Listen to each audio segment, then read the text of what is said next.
64세의 아버지가 새벽 4시에 집을 나갔다.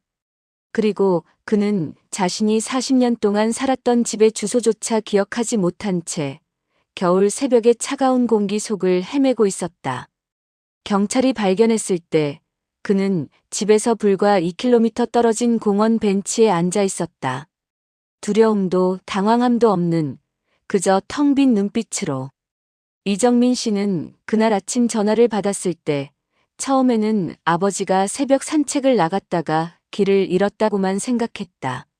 아버지는 평소에도 일찍 일어나 동네를 걷는 습관이 있었으니까.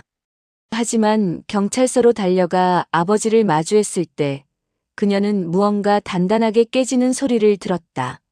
아버지는 그녀를 보고도 한참을 멍하니 바라보다가 조심스럽게 물었다.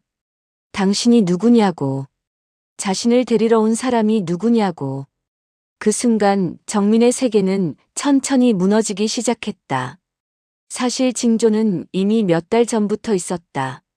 아버지는 은퇴 후 집에서 대부분의 시간을 보냈는데 최근 몇 달간 유독 같은 질문을 반복했다. 저녁을 먹었는지, 오늘이 무슨 요일인지, 며느리의 이름이 뭐였는지. 처음에는 나이 들면 다 그렇다고 건망증이라고 치부했다. 정민의 어머니도 오빠도 그렇게 믿고 싶어 했다. 64세면 아직 젊은 편이고 아버지는 평생 건강하게 살았으니까. 하지만 아버지는 점점 이상해졌다. 어느 날 저녁 그는 30년 동안 다니던 동네 슈퍼마켓에서 길을 잃었다. 어머니가 찾았을 때 아버지는 슈퍼마켓 앞 골목에서 어리둥절한 표정으로 서 있었다. 집이 어디냐고 자신이 어디에 사는지 기억이 안 난다고 했다. 어머니는 그날 밤 처음으로 울었다. 조용히 아무도 모르게 베개에 얼굴을 묻고. 정민의 오빠 정우는 그런 어머니를 보며 짜증을 냈다. 병원에 데려가 보자는 어머니의 말에 그는 아버지가 단순히 스트레스를 받고 있을 뿐이라고, 은퇴 후 무료함 때문이라고 주장했다. 검사를 받으면 아버지가 상처받을 거라고 괜히 병을 만들 필요가 없다고 했다. 하지만 정민은 오빠의 눈에서 두려움을 읽었다. 인정하고 싶지 않은 것, 마주하고 싶지 않은 현실에 대한 거부였다. 그러던 어느 날 아버지는 부엌에서 가스레인지를 켜놓고 그대로 거실로 가버렸다. 냄비는 텅 비어 있었고 연기가 피어오르기 시작했다. 어머니가 발견하지 못했다면 큰 화재로 이어질 뻔했다. 그날 저녁 가족들은 거실에 모여 앉았다. 아무도 말하지 않았지만 모두가 알고 있었다. 더 이상 외면할 수 없다는 것을. 아버지에게 무언가 심각한 일이 일어나고 있다는 것을. 병원에서 진단을 받기까지는 2달이 걸렸다. MRI 촬영, 인지 기능 검사, 혈액 검사. 그 모든 과정에서 아버지는 순한 양처럼 따라왔다. 검사실에 들어갈 때마다 그는 정민의 손을 꼭 잡았다. 어린아이처럼. 그리고 검사가 끝나면 자신이 왜 여기 있는지 물었다. 매번. 몇 시간에 한 번씩. 정민은 그때마다 똑같은 대답을 반복했고 그때마다 무너졌다. 초기 알츠하이머병. 의사는 조심스럽게 진단명을 꺼냈다. 64세에 발병한 조발성 치매로 진행 속도가 일반적인 노인성 치매보다 빠를 수 있다고 했다. 약물 치료를 시작하면 진행을 늦출 수는 있지만 근본적인 치료는 불가능하다고 했다. 아버지는 점점 더 많은 것을 잃어갈 것이고 언젠가는 가족의 얼굴도 자신의 이름도 기억하지 못할 것이라고. 어머니는 진료실 밖 복도에 주저앉아 소리 없이 흐느꼈다. 정우는 벽에 기대 서서 천장만 바라봤다. 정민은 그저 멍하니 앉아 아버지의 손을 잡고 있었다. 아버지는 그들을 번갈아 보며 미소 지었다. 무슨 일인지 모른 채. 왜 모두가 슬픈 표정인지 이해하지 못한 채. 그날 밤부터 집안의 공기가 바뀌었다. 어머니는 아버지를 한시도 혼자 두지 않았다. 화장실에 갈 때도 낮잠을 잘 때도 항상 문 앞에서 기다렸다. 아버지가 또 어디론가 사라질까봐. 정우는 퇴근 후 매일 집에 들렀고 정민은 주말마다 친정에 머물렀다. 가족들은 서로에게 괜찮다고 말했지만 누구도 괜찮지 않았다. 아버지는 점점 더 과거로 돌아갔다. 어느 날은 자신이 30대라고 믿었고 회사에 출근해야 한다며 정장을 꺼냈다. 어느 날은 정민을 어린 시절의 모습으로 기억하며 학교 숙제는 다 했냐고 물었다. 그는 때때로 어머니를 자신의 어머니로 착각했고 오래전 돌아가신 할머니를 찾기도 했다. 가장 힘든 순간은 아버지가 자신이 아프다는 사실을 깨닫는 순간들이었다. 그런 순간은 불규칙적으로 찾아왔다. 갑자기 정신이 맑아지는 것처럼 보이다가 아버지는 자신의 상태를 깨달았다. 그리고 울었다. 한 번은 정민에게 말했다. 자신이 부담이 된다고, 자신을 요양원에 보내달라고. 정민은 아니라고, 절대 그럴 일 없다고 말했지만 아버지의 눈에 고인 절망은 지울 수 없었다. 그리고 그날이 왔다. 진단을 받은 지 8개월째 되던 어느 겨울 새벽 아버지는 다시 집을 나갔다. 이번에는 문단속을 하고 조용히 마치 계획이라도 세운 듯이. 어머니가 새벽 5시에 잠에서 깨어 옆자리가 비어있는 것을 발견했을 때 그녀는 본능적으로 알았다. 무언가 잘못되었다고.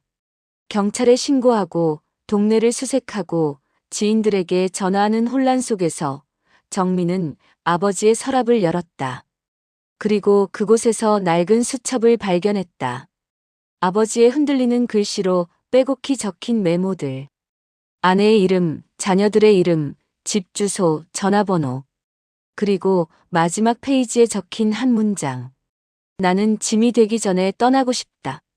정민의 손이 떨렸다. 수첩이 바닥에 떨어졌고 그녀는 그 자리에 무너져 내렸다. 아버지는 자신이 무엇을 잃어가는지 알고 있었다. 가족들에게 무엇을 지우고 있는지 알고 있었다. 그래서 떠나기로 결심한 것이다. 모든 것을 잊어버리기 전에. 아직 자신의 의지로 무언가를 선택할 수 있을 때. 경찰이 아버지를 발견한 곳은 그가 어렸을 적 살던 동네 근처였다. 그곳은 집에서 30km나 떨어진 곳이었고 아버지가 어떻게 그곳까지 갔는지는 아무도 몰랐다. 아마도 그는 기억 속 어딘가로 돌아가려 했을 것이다. 아직 모든 게 괜찮았던 시절로. 아직 자신이 자신이었던 시절로. 하지만 그는 그곳에서도 길을 잃었다. 과거조차 그를 받아주지 않았다. 그가 기억하는 거리는 이미 사라졌고 그가 찾던 집도 사람들도 없었다. 그래서 그는 공원 벤치에 앉아 추운 새벽을 견뎠다. 어디로 가야 할지, 누구를 불러야 할지 모른 채. 정민이 아버지를 다시 만났을 때 그는 그녀를 알아봤다. 잠깐이었지만 확실히 알아봤다. 그리고 미안하다는 표정을 지었다.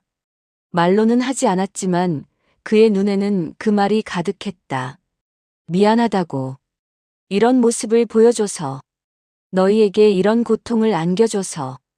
아버지로서 제대로 된 마지막을 보여주지 못해서. 정민은 아버지를 꽉 껴안았다. 그리고 그의 등을 토닥였다. 괜찮다고 집으로 가자고 말했다. 아버지는 고개를 끄덕였다. 그리고 물었다.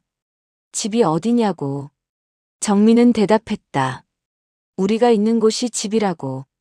아버지가 있는 곳이 우리의 집이라고. 그날 이후 아버지는 더 빠르게 무너졌다. 이제 그는 대부분의 시간을 침대에 누워 보냈고 가족들의 얼굴을 거의 알아보지 못했다. 가끔 정신이 맑아지는 순간에도 그는 더 이상 도망치려 하지 않았다. 어쩌면 그는 그날 새벽 이미 모든 것을 포기했는지도 몰랐다. 돌아갈 곳도 기억할 것도 지켜야 할 자존심도 없다는 것을 깨달은 것인지도. 어머니는 밤마다 아버지 옆에 누워 그의 손을 잡고 잤다. 아버지가 또 어디론가 떠나지 않도록. 아니, 어쩌면 혼자 두지 않기 위해. 정우는 더 이상 짜증을 내지 않았다. 그는 퇴근 후 아버지 방에 앉아 아무 말 없이 그를 바라봤다. 정민은 주말마다 아버지에게 옛날 이야기를 들려주었다. 아버지가 기억하지 못해도 그녀는 계속 말했다. 어느 봄날 오후 아버지는 거실 창가에 앉아 있었다. 햇살이 그의 얼굴을 비췄고 그는 평화로운 표정을 짓고 있었다. 정민이 다가가 옆에 앉았을 때 아버지가 창밖을 보며 중얼거렸다. 집에 가고 싶다고. 정민은 여기가 집이라고 말하려다가 입을 다물었다. 아버지가 찾는 집은 이곳이 아니라는 것을 알았으니까. 그 집은 어쩌면 이 세상 어디에도 없는지도 몰랐다. 그저 기억 저편, 이미 사라진 시간 속 어딘가에만 존재하는. 정민은 아버지의 손을 잡았다. 그리고 조용히 말했다. 곧 갈 수 있을 거라고. 조금만 기다리면 된다고. 아버지는 고개를 끄덕였다. 그리고 눈을 감았다. 그렇게 계절이 바뀌었다. 아버지는 점점 더 말이 없어졌고 점점 더 작아졌다. 그의 눈빛에서 빛이 사라졌고 그의 미소는 텅 빈 것이 되었다. 하지만 가족들은 여전히 그의 곁을 지켰다. 아버지가 더 이상 그들을 알아보지 못해도 그들은 아버지를 기억했다. 그가 누구였는지, 어떤 사람이었는지, 얼마나 사랑받았는지. 그리고 어느 겨울 아침, 아버지는 조용히 눈을 감았다. 마지막으로 집을 나간 지 정확히 1년 후였다. 그는 평화로운 얼굴이었고, 어쩌면 마침내 그가 찾던 집에 도착한 것인지도 몰랐다. 장례식장에서 정민은 아버지의 젊은 시절 사진을 바라봤다. 사진 속 아버지는 환하게 웃고 있었다. 아직 모든 것이 온전했던 시절에 자신의 이름도 사랑하는 사람들도 집으로 가는 길도 기억하던 시절의 그 사람. 정민은 그제야 깨달았다. 아버지는 병을 얻은 순간부터 이미 천천히 죽어가고 있었다는 것을. 그리고 그들은 그 긴 작별을 지켜본 것뿐이라는 것을. 밤이 깊어갈 무렵 정민은 아버지의 수첩을 다시 꺼내 들었다. 그리고 마지막 페이지의 그 문장을 다시 읽었다. 나는 짐이 되기 전에 떠나고 싶다. 하지만 이제 그녀는 알았다. 아버지는 짐이 아니었다. 단 한 번도. 사랑하는 사람은 절대 짐이 될 수 없다. 설령 그 사람이 우리를 알아보지 못해도, 우리가 누군지 기억하지 못해도. 정민은 수첩을 가슴에 안고 조용히 울었다. 그리고 창밖을 바라봤다. 어둠 속에서 거리의 불빛들이 반짝이고 있었다. 누군가는 집으로 돌아가고 있을 것이고, 누군가는 길을 잃고 헤매고 있을 것이다. 인생이란 결국 그런 것이 아닐까? 우리는 모두 언젠가 길을 잃는다. 기억을, 사랑을, 우리 자신을. 하지만 중요한 것은 길을 잃지 않는 것이 아니라 누군가 우리를 찾아주고 손을 잡아주고 함께 걸어주는 것. 아버지는 마지막 순간까지 집으로 가는 길을 찾았다. 그리고 어쩌면 그는 이미 도착해 있었는지도 모른다. 그가 찾던 집은 장소가 아니라 사람이었으니까. 기억하는 누군가, 사랑하는 누군가, 함께 있는 누군가. 가족이 있는 곳이 바로 집이었으니까. 그날 밤 정민은 처음으로 평화롭게 잠들었다. 꿈속에서 그녀는 아버지를 만났다. 젊고 건강한 모습의 아버지가 환하게 웃으며 손을 흔들었다. 그리고 말했다. 걱정하지 말라고. 자신은 이제 괜찮다고. 마침내 집에 도착했다고. 정민은 꿈속에서 미소 지었다. 그리고 대답했다. 잘 가라고. 편히 쉬라고. 우리는 아버지를 영원히 기억할 거라고. 우리 모두는 언젠가 무언가를 잃는다. 기억을, 사람을, 시간을. 하지만 사랑만은 절대 잊히지 않는다. 그것은 기억 너머에 존재하는 영혼 깊은 곳에 새겨진 것이니까. 그리고 그것만이 우리가 진정으로 집이라 부를 수 있는 유일한 장소다.